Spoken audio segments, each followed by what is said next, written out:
Okay, now if you're a fan of zombies, you've probably seen World War Z, or you're planning to go see World War Z. However, if you are a fan of the book World War Z, you probably watched the previews and said to yourself, you know what, I don't think I want to go see this, because it was very obvious just from the trailers it's very different from the book. Now that's kind of where I came in from it.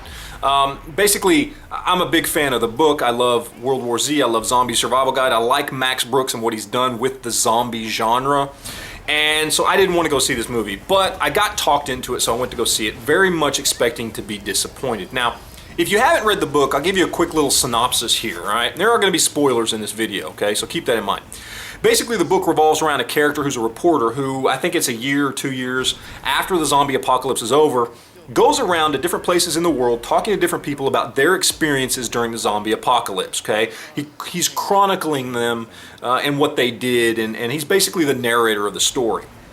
Now, the story's broken up into 3 parts. The beginning of the zombie apocalypse, the middle, where it's at its worst, and the end, where the humans finally turn the tide, okay? It's broken up into 3 acts.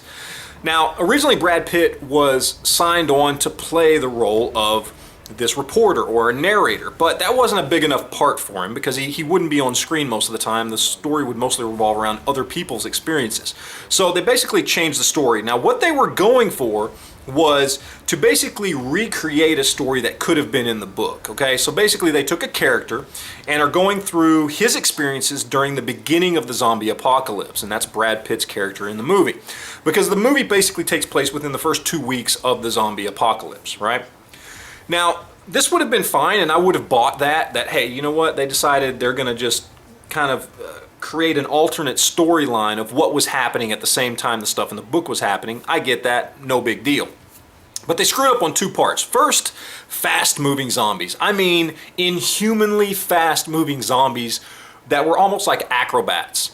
In the books, Max Brooks is very specific that zombies move slower than humans, that their bodies are dead and decaying and they have no coordination, okay?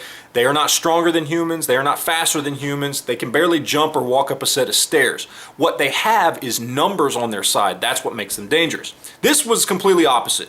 They were fast, they were jumping around and leaping on people, they were running faster than other people could run. It was ridiculous, okay? The other thing is, at the end of the movie, which again only takes place 2 weeks into the zombie apocalypse, which keep in mind in the book, the zombie apocalypse lasted like over 5 years. Just 2 weeks into the zombie apocalypse, Brad Pitt's character finds a way to camouflage human beings against the zombies so that the zombies won't bite them, okay?